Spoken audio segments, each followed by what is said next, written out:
오늘 이 시간을 통해서는 히브리어에 대해서 여러분들이 깨닫기가 너무 어렵습니다.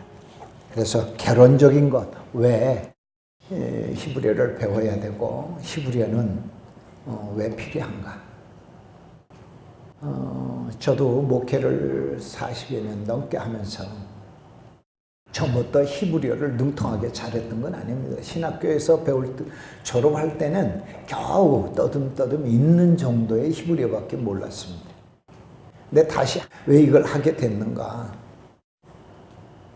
제가 목회를 29년을 하고 그만두게 된 과정에서 하나님께서 갑자기 저를 회개시키시는 도중에 교회 개척을 어느 분들을 통해서 다시 시작하게 됐어요. 그것이 10여 년 전이에요. 교회를 개척하면서 너무 해야 되나 하는 생각 속에서 제가 기도를 작정하고 하는데 제일 일성이 나를 아니? 하고 물으신 거예요. 여러분들은 저보다도 더 믿음이 좋으신 것 같아요. 엘림에서 지금 10여 년 동안 말씀을 배웠으니까. 아니, 이게 무슨 소리야. 나를 아는 지식이 있느냐는 얘기예요. 그러면서 제일 떠오르는 게 에베소서 말씀이에요. 그래서 제가 오늘 첫 서두에 그때 하나님으로부터 명령받았던 에베소서 1장의 말씀을 제가 깨달으면서 그렇구나. 내가 지금까지 목회한 것이 수박 거달기식으로 목회만 했고 정말 하나님을 안다 하면서도 겉모양만 하나님을 알았지 그 속에 있는 참된 감춰진 비밀 같은 걸 내가 깨닫지 못했구나.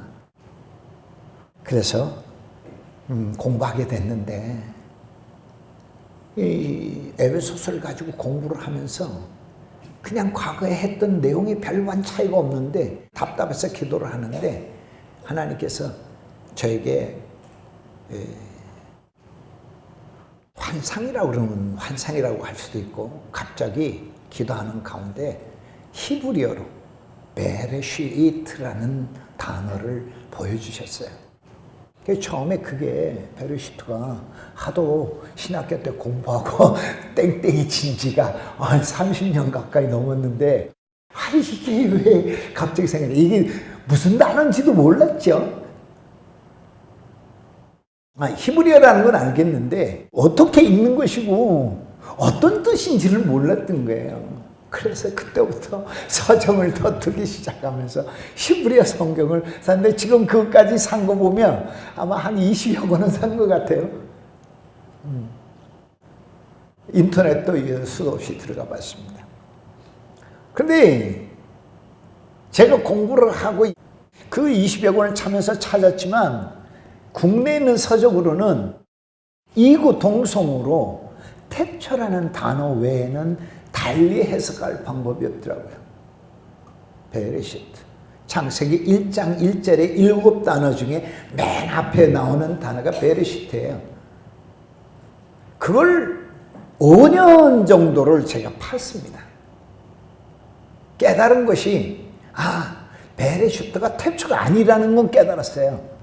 큰일 날 소리하고 있어요. 지금 제가 여기에 대한민국에서 각 교단의 전체 한국에 몇 개 교단인지 모르지만 베레시트가 태초라고 안 한다라고 해석한다면 이거는 이질적인 사람이에요. 한마디로 이단이에요. 근데 우리나라에서는 태초라는 한문의 단어를 아주 확실하게 얘기하고 있는데 세계적인 목사님들의 내용을 살펴봤더니 그렇지 않더라고요. 태초라는 단어를 우리 한국에서만 쓰고 있더라는 거죠. 영어로 얘기한다면 in the beginning이에요. in the beginning. in이라는 걸 왜 붙였는지 나중에 제가 창세기 1장을 강의할 때 왜 인자를 붙였는지를 설명을 해드리면 이해하실 거예요.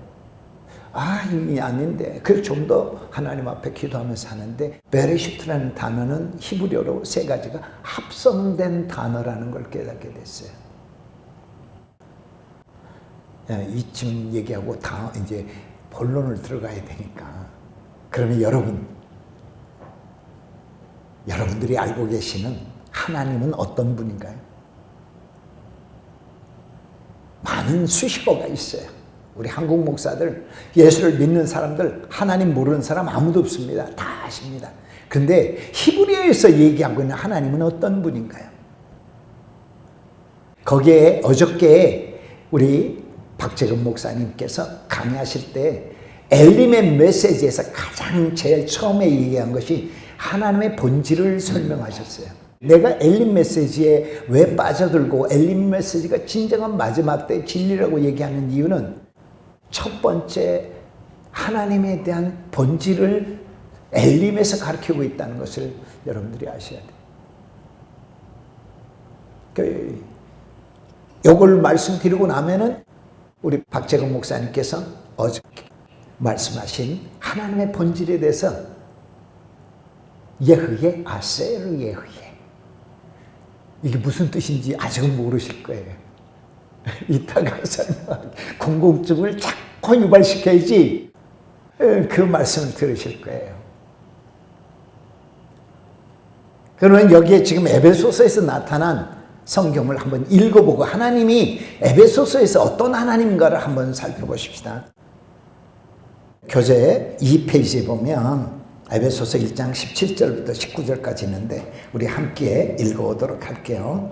우리 주 예수 그리스도의 하나님의 영광의 아버지께서 자기를 아는 지식 안에서 지혜와 계시의 영을 너에게 주시어 너희의 지성의 눈을 밝히셔서 너희로 하여금 그의 부르심의 소망이 무엇이며 성도들 안에서 그 유업의 영광이 풍성이 무엇이며 또 그의 강력한 능력의 역사하심을 따라 우리 그의 능력이 지극히 위대하심이 어떠신가를 너희로 알게 하시기를 원하노라. 아멘. 여기에 에베소서 1장에 여기 17절부터 19절까지 나오는데 저는 우선 결론적인 말씀을 드리면 성경이 가장 핵심되는 성경책 하면 저는 그 과거에 요한복음 3장 16절이라고 되어 있어요. 16절은 제가 안 외워도 여러분들이 다 아실 거예요. 그런데 유대의 히브리적 개념으로 딱 들어가니까 어디가 가장 핵심적인 얘기냐? 에베소서 4장이라는 거예요. 에베소서 4장은 나중에 읽읍시다. 에베소서 4장에서 왜 그걸 얘기하는가는 히브리어 개론적인 걸 공부하다 보면 제가 에하드라는 단어를 설명할 거예요. 그러니까 지금 궁금하게 생각하지 마시고 우선 여기에 에베소서 1장에 나타난 말씀을 보면 하나님이죠. 하나님. 우리 주 예수 그리스도의 하나님 영광의 아버지께서 여기 지금 뭔가가 하나님에 대해서 설명하고 있지 않으세요? 여기 보면 제일 먼저 나오는 것이 주가 나오죠. 주. 그 다음에 두 번째가 뭐예요? 예수가 나와요. 그 다음에 세 번째요? 하나님이 나와요. 하나님. 그 다음에 그냥이 아니라 영광의 아버지가 나와요.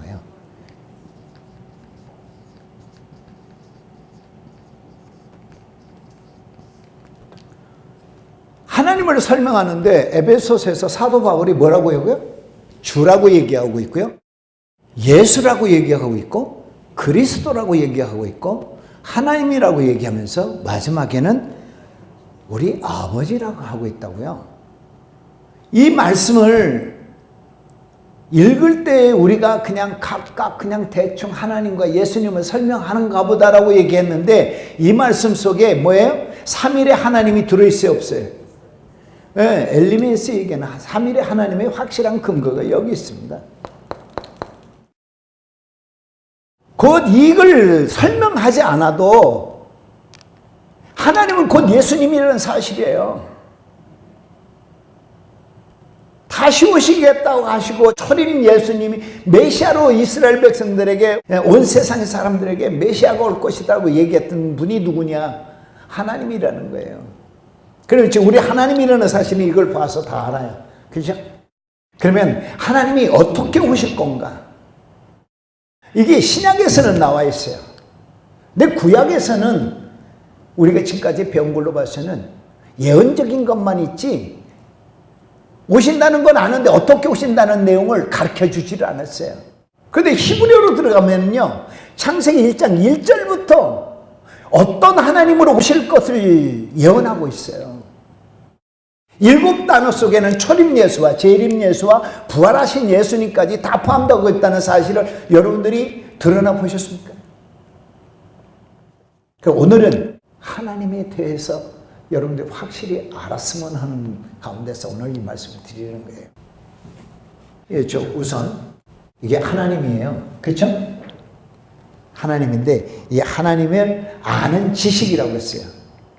지식이라는 단어를 우리가 히브리어를 좀 살펴봐야 될 것 같은데, 예, 지식이라는 단어예요. 지식.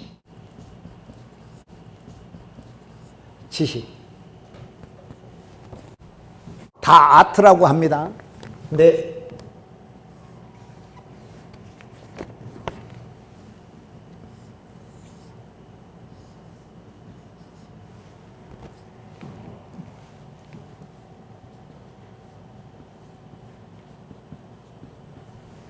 꼭 이거를 여러분들이 히브리어를 공부하는 시간이 굉장히 많이 필요하고 오늘 한두 시간으로 끝날 수 없는 내용이라 개론적인 것만 말씀을 드리고 언제 기회 있으면 살펴보실게요.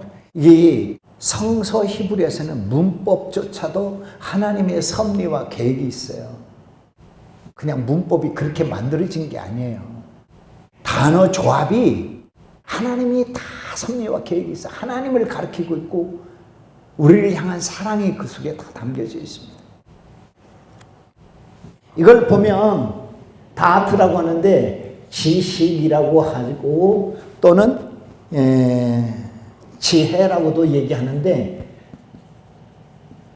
이 단어의 해석은 우리 한국식 신학자들이 한국 히브리어 사전에 기록한 내용이에요. 그러니까 유대인들이 해석하는 내용하고는 다를 수도 있다는 사실을 기억하세요. 네.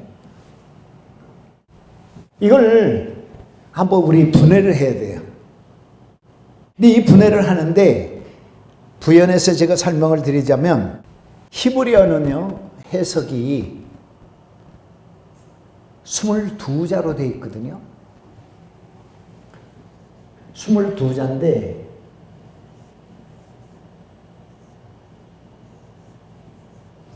여기서부터 카프라는 단어까지 11자는 하나님의 본질, 성질, 속성 또는 더 해석을 붙인다면 이 알파벳 11자 속에 하나님의 성품까지 다 들어있어요. 이걸 해석할 때는 현대 히브리어에서는 이런 식으로 해석을 하지 않지만 성경에서는 이 11자에 대한 해석을 하나님의 본질적인 것과 성품적인 것과 속성적인 것을 가지고 해석을 하셔야 돼요. 그러면 여기는 타부인데요. 이 타부는 왜 제가 자꾸 오른쪽에서 왼쪽으로 쓰는가는 우리 박안중 목사님께서 해석하셔서 설명 안 드려도 되죠. 세계적인 언어들은 전부 다 왼쪽에서 오른쪽으로 써나가는데 히브리어만큼은 오른쪽에서 왼쪽으로 씁니다. 이 11자인데 이것도 요거는 뭘 얘기하고 있느냐? 하나님의 사역을 하는 방법, 사역에 대한 방법, 사역에 대한 도구, 사역에 하는 표시, 내가 이렇게 하는 거야. 그래서 이 11자 앞에 전자는 하나님의 본질, 그리고 여기에서는 하나님의 사역. 이 두 가지 성격을 보면 히브리어는요, 해석할 때 무엇부터 해석해야 되냐면 보통 영어 같은 거는 주어, 동사, 목적어 이렇게 나가죠. 그런데 히브리어는요, 동사부터 돼요. 동사가 주가 돼요. 동사, 목적어, 주어가 나중이에요. 그런 해석으로 하기 때문에 하나님의 사역이 우선이에요. 하나님의 사역이 어떻게 하고 무엇 때문에 하고 이런 내용들이 여기 11자에 들어있습니다. 알파벳에 대한 해석은 교재를 쭉 훑어보셨으면 알파벳 표 다음으로 보면 알파벳에 대한 해석을 쭉 거기다가 100%는 아니지만 될 수 있으면 사전적 해석하고 파자한 해석 중간중간에 제가 포함시켜서 해석해 놨어요.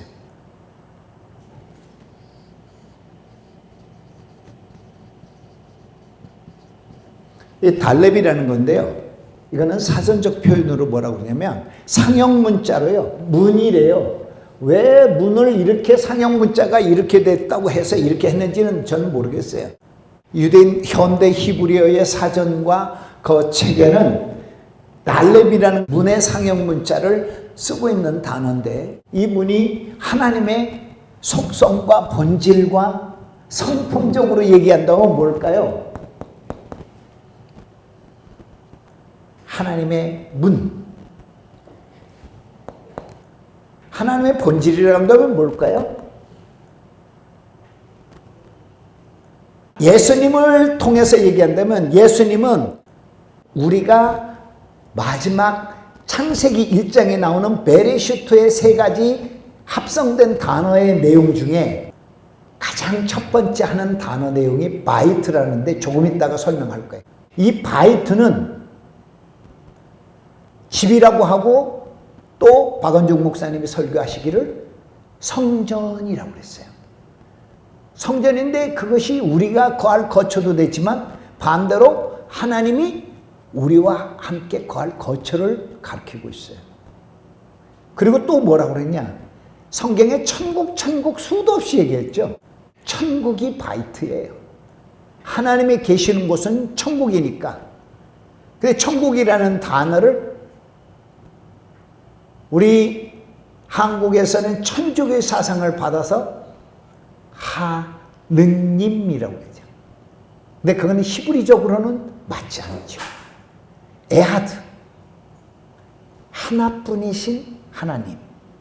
그랬기 때문에 히브리어 언어로 보아도 우리는 하나님이라고 표현하는 게 정확한 맞는 단어고, 하느님이라고 하는 목사님들이 설교를, 목사님인데 천주교라면 내가 이해해요. 범신론이니까.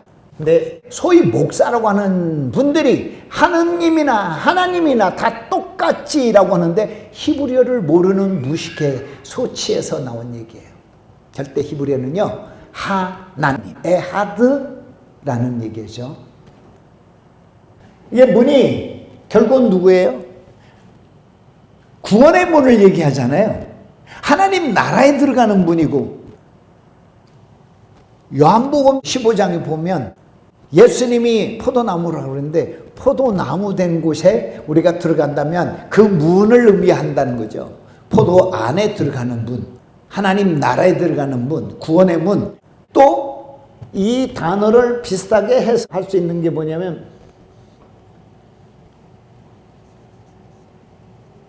헤트라는 알파벳이 있는데 이거는 성막을 상형한 문제예요. 그 성막에 이렇게 그려져 있다면 여기에 문이 있을 건데 이걸 보고 뭐라고 하느냐? 양의 문, 구원의 문, 이렇게 설명을 하고 있어요. 그렇기 때문에 이 단어와 문이라는 단어는 여기 성막에 들어가는 문이 바로 달렙이다. 그냥 이 속성은 곧 예수님의 문과 같은 속성을 가지고 있다. 그리고 예수님 저 문을 뭐래요? 열면 닫을 사람이 없고 닫으면 열 사람이 없나? 하나님의 속성이에요. 이런 뜻을 여러분들이 기억하신다면 이 지식이라는 단어가 지혜라는 단어를 알 수 있는데요. 이게 달렙이에요.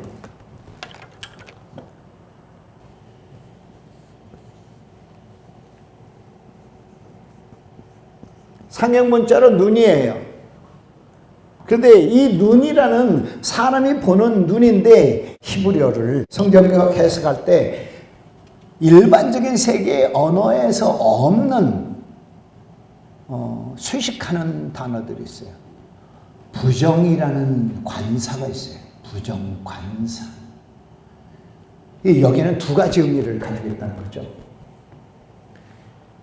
지금 우리 한국에서는 여기에 대한 해석이 없어요. 눈을 보는 눈이 있고 보지 못하는 눈이 있어요.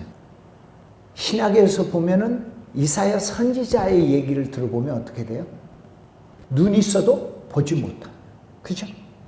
근데 귀도 같아요. 귀도. 눈도 귀도 부정관사가 붙으면 못 듣는 귀, 부정관사가 붙으면 못 보는 눈. 해석을 이렇게 히브리어로 풀어야만이 정확한 히브리어의 뜻을 알 수 있습니다. 그러니까 부정관사가 근데 뭘 보느냐? 이 눈이라는 여기의 속성의 첫 번째, 보는 눈과 못 보는 눈이라고 씁시다. 못 보는 눈. 그냥 간단하게 우리가 쉽게 못 보는 눈. 그러니까 장님이라는 거죠. 똑같은 눈은 가지고 있는데 보는 눈과 못 보는 눈. 이걸 뭘 못 보느냐? 여기서 수식하기를 빛이라는 여기에 아인에는 빛이라는 뜻을 가지고 있어요. 두 번째, 초청이라는 뜻도 있어요. 초청. 빛과 초청. 이 빛의 역할은 뭐를 하는 거예요? 혼인잔치에 오라고 초청하는 메시지예요. 뭐가요? 이 아인이라는 알파벳 속에 담겨 있다는 거죠. 하나님은 이 빛이라는 걸 통해서 우리를 내 사랑하는 신부야 하고 부르는 거예요. 미혹하고 유혹하는 것 같이 이 빛이 나중에는 뭐가 되느냐? 사랑이라는 속성도 있지만 사랑이라는 하나님의 우리를 부르신 사역이 포함되고 있다는 것을 기억하셔야 돼요. 우리가 생각해서 사랑의 빛이라는 걸 들어보셨어요? 바로 이 히브리어에 감춰져 있는 비밀을 우리가 안다면 그냥 아인이라는 눈의 단어로만 해석하면 의미를 모르겠지만 여기에는 빛을 초청하고 사랑인데 그 반대로 보는 눈은 이걸 다 깨닫지만 보지 못하는 눈은 우리가 하나님 이름을 부르고 예수님은 십자가에 못 박히신 분이라고 알면서도 우리는 그 사랑을 보지 못하는 거예요. 깨닫지 못하는 걸 얘기하고 있어요. 히브리어에서는 다른 의미보다도 어떤 해석을 하시는 분이 있는데 중간 수동태가 있다고 얘기하는데 그건 딱 정해졌어요. 몇 개. 모든 언어에 쓰는 것이 아니라 몇 가지만 딱 정해져 있어서 불변의 원칙으로 그 단어 쓸 때만 딱 바로 중간 수동태가 있어요. 여기에서는 중간 수동태를 적용할 수가 없어요. 중간형이 없다는 거예요. 그러니까 흑백 논리를 통해서 초청받은 자는 신부가 돼서 혼인잔치에 참석하지만 보지 못하는 사람, 초청받지 못한 사람, 구속사로 놓고 보면 구원이 없다. 신부로 단장되면 오겠죠. 근데 열천의 비율을 히브리적으로 좀 풀어본다. 어떨까요? 구속사의 개념에서 5사람은 혼인잔치에 들어가서 참여하지만 5사람은 어둠에 슬피 울며 이를 간다. 거기에는요 이디오스가 있어요. 히브리어로 풀면.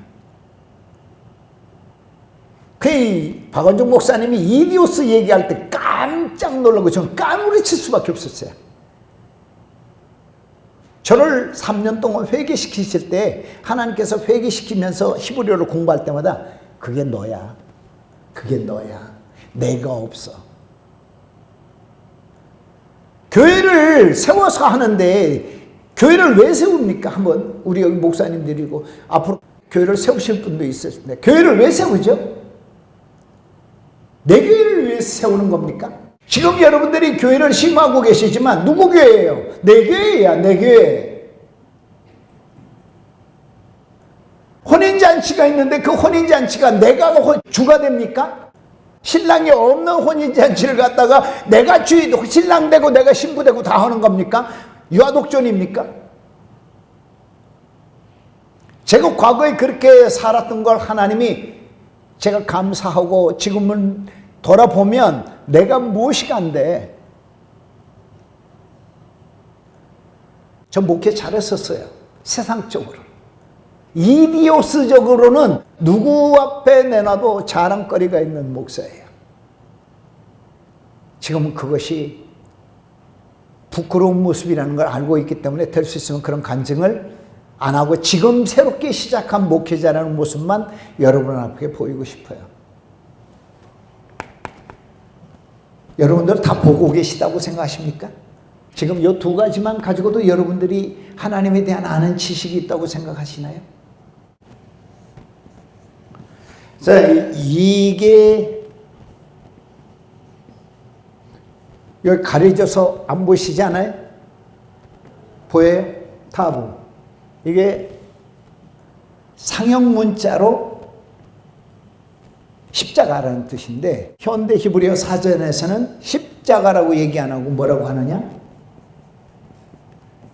표시라는 뜻으로 얘기해요. 표시. 그러면 십자가에 대한 하나님의 단어 마지막 단어인데 마지막 단어에서 저 타부를 하나님께서 쓰신 이유는 뭘까요? 이걸로 표시한대요. 좀 라틴적인 표현으로 하면 십자가를 이것도 십자가라고 얘기하는 사람들이 있어요. 이것도 십자가. 이거는 왜 이것도 십자가라고 얘기하냐? X 표시. 표시할 때 이걸 쓰니까 틀린 뜻은 아니에요. 이걸로 표시를 한대요. 그래 이것도 크로스라고 얘기하는데 크로스라고 해서 다 같은 십자가가 아니라는 거죠. 타부는 뭘 의미할까요? 히브리 언어에서 얘기하는 타부는 여기에 표시하다. 근데 제일 먼저 구약적인 언어로 얘기하면 언약하다. 약속. 신부 단장의 의미로 얘기하면 혼인을 맺다. 서약하다. 서약. 이런 뜻을 가지고 있고 마지막으로 파자한 해석에서는 이런 뜻을 가지고 있는데 탈쿰이라는 게 있어요. 탈쿰은 지금 세상에 히브리 성경을 유대 정통 랍비들만 해석해서 가지고 있는 해석 지표를 탈쿰이라고 해요. 탈쿰. 그 탈쿰 해석을 일반적인 목사들이 아는 사람들이 없습니다. 그걸 안다면 한국의 성경에 지금 각 신학교 히브리어 박사님들께서 이렇게 성경을 해석 안 할 거예요. 근데 하나님께서는 저를 탈쿰 해석에 대한 눈을 뜨게 해주셨어요. 제가 뭔데요? 저는 박사도 아니에요. 보잘것없는 사람이에요. 거의 독학을 하다시피 했어요. 여기 가서 쬐끔 저기 가서 쬐끔. 예, 그걸 열리면서 해석할 때 어미 변화는 이것을 통해서 이런 뜻으로 해석해야 된다는 걸 깨닫게 됐어요. 그러니까 하나님은 저를 이끌어 가시는데 5년 동안 여러 가지 방법으로 깨닫게 하시면서 이렇게 정립을 시켰으니까 제가 여기서만 강의한 게 아니고 신학교에서도 강의한 적이 있어요. 근수신학이지만. 근데 거기 어떤 목사님이 그런 질문을 해요. 그게 정답입니까? 정답은 하나님밖에 없습니다. 지금 저는 이걸 깨달으면서도요. 그 깊고 오묘한 히브리적 하나님의 말씀의 깊이 뜻은 우리가 감히 어떻게 그 깊이 헤아릴 수 있어요? 불가능한 겁니다. 그러나 최대한 다른 사람의 말을 섞지 아니하고 성경의 원어적인 의미를 가지고 있는 것을 통해서 저는 가르칠 뿐이고 그걸 설명할 뿐이에요. 그리고 이것을 해야만이 구원받는다? 그런 의미도 아니에요. 구원은요, 이미 여러분들이 받으셨어요. 구원 받으신 분에게 이것을 조금 더 알게 한다면 도움이 되고 또 은혜를 좀 더 끼칠 수 있고 더 확신할 수 있는 길이 될까봐 이걸 저는 어디서 꼭 가르치겠다는 얘기 하지도 않아요. 하나님께서 이끌어가는 대로 하고 있어요. 그러면 여기 지식이라는 뜻을 봅시다. 이 문이에요. 누굴 얘기한다고요? 예수 그리스도 안에 들어가고 나오는 그 문을 얘기하는데 이 지식은 예수 그리스도 안에 들어가고 나오는 그 증거를 어떻게 해요? 보는 거예요. 그게 지식이에요. 이해 가셨어요? 84페이지에 보면 아도나이라는 단어가 나옵니다. 이걸 히브리어로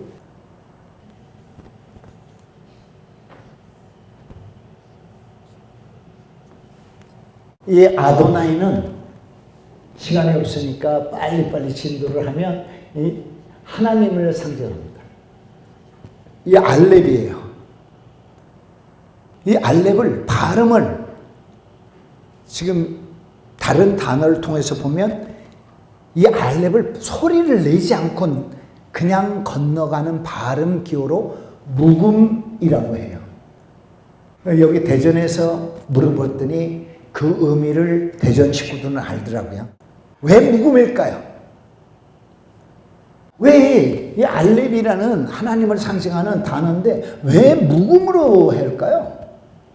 저도 여기에 굉장히 궁금했는데 유대인들이 알고 있는 사고는 알렙이라는 단어를 이렇기 때문에 묵음으로 한다라고 얘기를 해요.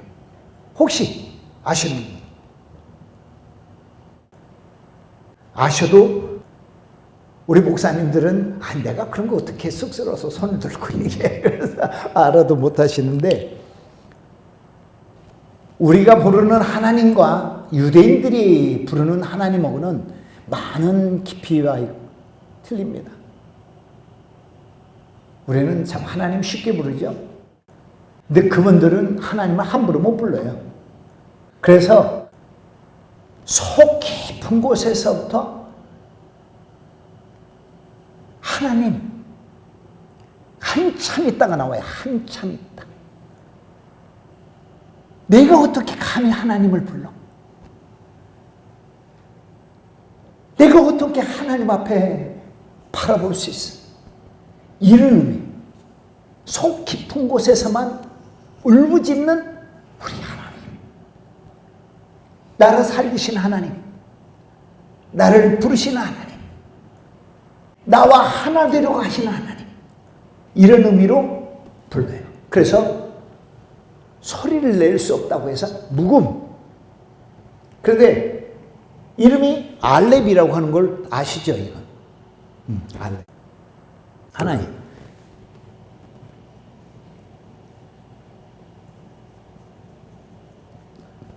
조금 전에 예수님이 문이라는 뜻으로 가지고 있는 예수님의 속성을 설명했고요.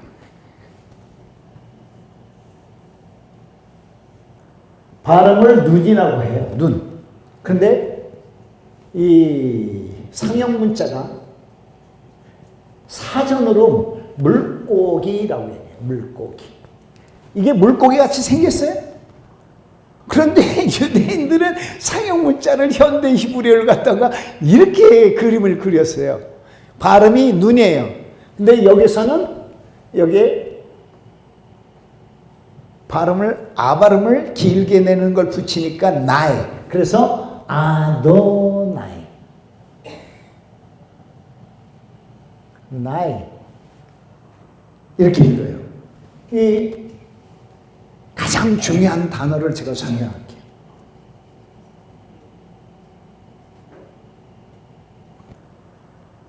이걸 쉽게 이해하시려면 하나님의 속성의 본질인데 이렇게 이것만 표시했다면 하나님이 나는 이런 하나님이야 라고 한다면 이 주먹을 쥔 손을 뭐라고 해야 될까요? 한번 설명해 본다면 하나님의 속성을 얘기하는데 주먹만 딱 그림이 나와 있어요. 주먹만. 요만큼만 지금 찍은 거야. 요만큼만. 이 주먹 쥐는 것이 뭘 의미할까요? 뭘? 네? 할렐루야. 우리 임 목사님은 영적인 능력이 충출하시다는 건 내가 알고 있었지만 여기서도 그 능력을 발휘하시네요. 힘. 근데 힘이 약해.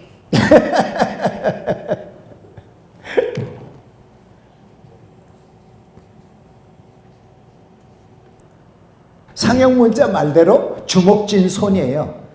주먹진, 현대 히브리어 해석으로는 그냥 주먹진 손, 움켜쥐은 손. 그런데 파자로 들어가면은요,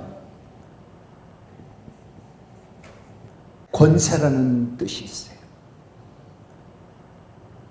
이 권세는 앞으로 하나님에 대한 이름, 예수와의 이름, 이스라엘의 이름, 아세르, 예흐예, 아세르 할 때 나오는 그 단어에 속한 그 이름의 속성 설명하면 이 권세가 뭘 얘기하는? 무슨 권세? 우리가 얘기하는 호를 잡은 권세. 그러면 성경적으로 얘기하는 호를 잡은 권세라는 건 한 분밖에 없어야 돼요.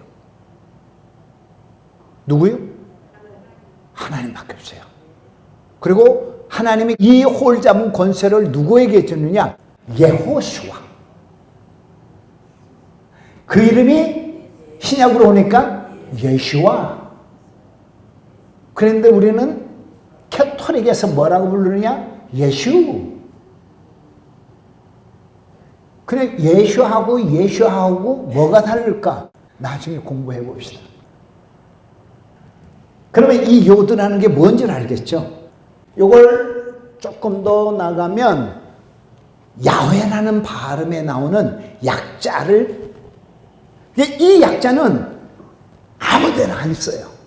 이 요드는 히브리 언어에서 하나님의 전권적인 호를 잡은 능력을 나타낼 때만 이 단어가 들어간다는 사실을 미리 설명드리는 거예요.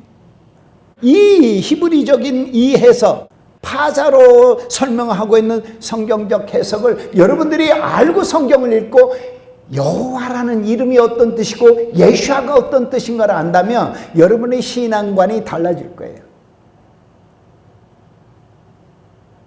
여러분은 전보용 목사님 육신적인 사람이 오늘 이곳에서 히브리어 왜 알아야 되고 왜 히브리어를 공부해야 되고 히브리어가 우리에게 얼마나 소중한 것인가를 알게 하는 시간인데, 제가 이곳에 서고 싶어서 쓴 거 아니고 저는 이곳에 서게 하신 이도 하나님, 엘림을 세우신 것도 하나님, 여러분을 부르신 이도 하나님. 여기서 엘림 공부할 때 5, 60명씩 앉아서 공부하는 것도 저는 볼 때마다 저분들은 예사로운 분이 아니다. 아니 진짜예요. 저는 베드로서를 공부하면서 보석되게 하신 하나님을 공부하면서 놀라운 사실을 깨달았어요. 신부들이 보석이라는 사실. 그 보석의 결과가 새 예루살렘의 기초석이더라는 사실도 히브리어를 통해서 요한계시록을 풀어보세요. 그냥 히브리어 해석을, 아니 계시록 강해를 듣는 것도 좋지만 히브리어로 요한계시록을 풀어보니까 정말 거기에 마지막 때는 보석밖에 보이지 않더라는 거죠. 안 해도 돼요. 이 히브리어 안다고 돈 받는 거 아니에요. 목회 못 하시는 거 아니에요. 근데 알면 여러분 목사님들이 설교가 조금 더 본질에 가깝고 내 신앙관이 아마 정말 거룩하지 말라고 해도 거룩한 신부들이 될 겁니다. 믿으세요? 예. 오늘 그래서 하나님께서는 이게 지금 아도나이 하나만 배웠는데도 여러분 그냥 아도나이 주라는 의미가 확실히 다르다는 걸 아시지 않겠어요? 저는 굉장히 많은 은혜를 받았는데 여러분 어떤지 모르겠어요. 저 혼자만 좋아하는 것 같아서. 저는 이 히브리어를 하나님께서 해석하게 하실 때마다 너무 저는 놀랍고 감사할 뿐입니다. 그 다음에 이제 예수라는 얘기인데, 예수도 조금 전에 시간 없는데도 왜 이걸 제가 이렇게 덧칠해서 이렇게 하는가? 그냥 이렇게만 해도 되는데 저는 왜 이렇게 덧칠하는가? 저도 배웠어요.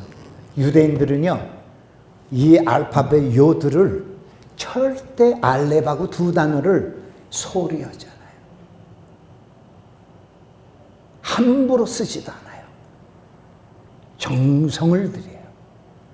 읽을 때도 예수님을 만난 것 같이, 여호와를 만난 것 같은 느낌으로 이 단어를 읽어요. 이렇게 안 써요. 이렇게 쓰는 건 요든데, 예수님과 여호와를 상징하는 단어이기 때문에 이 단어를 간과하게 쓰지 않습니다.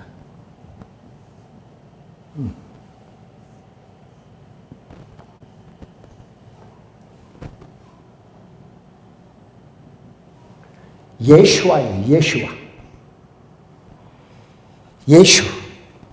예슈아인데 여기가 하나가 빠졌어요. 그냥 일반 예슈아가 되면 안 되지. 예수님은 어떤 분이에요? 십자가에 못 박히신 분이죠. 예수님 죽이려면 뭘 박아야 돼요? 그 못을 박아봅시다. 예슈아가 되는 거예요. 세아가 예슈아. 여호수아인데 그 여호수아의 발음이 구원할 자라는 뜻의 확실한 어원이 여기서 나와요. 예슈아, 구원할 자. 요것이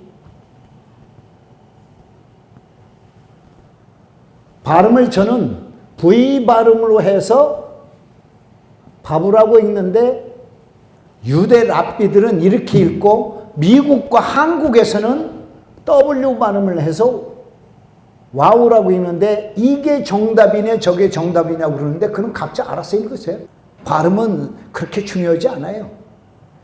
바브도 정답이고 와우도 정답인데, 저는 유대 랍비들이 읽는 발음을 저는 흉내를 좀 내보자, 유대인들 같이.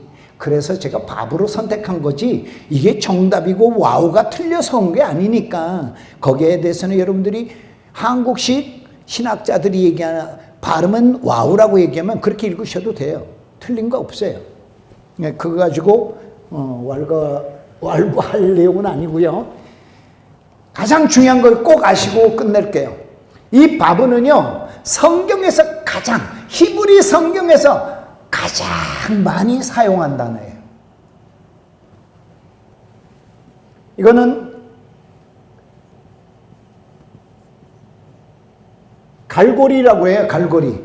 상형 문자예요. 근데 무슨 뜻이 있다? 사전에 대표적으로 못이라는 단어인데 파자하면은 뭐예요? 못을 박으면 어떻게 해요? 동사예요. 죽다. 죽은 다음에는 어떻게 해야 돼요? 우리 기독교는 죽음이라는 게 있어요, 없어요? 살다, 살리다. 그럼 뭐래요? 죽었다가, 예수님이 죽었다가 살아났으니까 뭐예요? 하나님이 살리셨으면 부활이라는 단어예요. 이 바브에 우리가 알파벳을 좀 더 숫자를 살펴보면 94페이지인가요? 94페이지 보면 알파벳 표가 있어요. 알파벳 표가 있죠. 예, 거기에 바브라는 것인데 갈고리, 접속사, 못, 얻다 또는 있게 하다, 변화, 연결. 바로 이 바부가 연결인데요. 연결이라는 부사로 사용해요. 단어 뜻이 아니라 부사로 연결하는 거예요. 그러니까 어떤 단어와 어떤 단어를 연결시키는 역할을 하는 건데, 해석을 어떤 분들은 연결이라는 단어 뜻을 해석하면 맞지 않겠죠. 누구하고 연결할까요?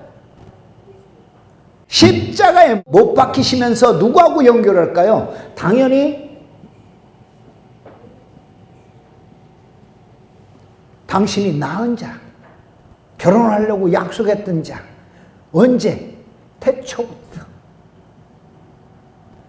연결을 하는 거예요. 뭘로? 십자가로. 십자가는 부활 또는 변화, 거듭나다라는 말에 요한복음 3장을 히브리어로 해석하면 거듭나가 바부 단어가 빠질 수 없어요. 거듭나다. 그래서 누구와 연결하는 단어냐? 하나님의 백성, 아들들, 유업을 상속받을 자들과 연결, 아내 될 자들, 결혼해야 될 신부들과 연결, 이런 뜻을 다 히브리어로 해석하고 있어요. 그러니까 이 단어가, 바부가 히브리어 성경에서 가장 많이 사용한 단어다라는 걸 알고 계세요. 그러니까 구약 히브리어 성경은 바부를 위한 성경이라고 생각하셔도 돼요. 그러니까 바부는 뭐예요? 한마디 단어로 정답을 얘기한다면 부활 또는 재림이에요. 우리에게는 그리스도 안에 들어가고 우리가 그리스도 말미암아 뭐예요? 거듭남을 얘기하고 있어요. 구약 성경 히브리에서 이게 덮어버리고 감춰버렸기 때문에 신약에 와서만 부활과 재림과 우리가 거듭남이 있는 줄 알고 있는데, 하나님은 구약에서부터 미리 다 예언하셨다는 사실을 믿으시길 바랍니다.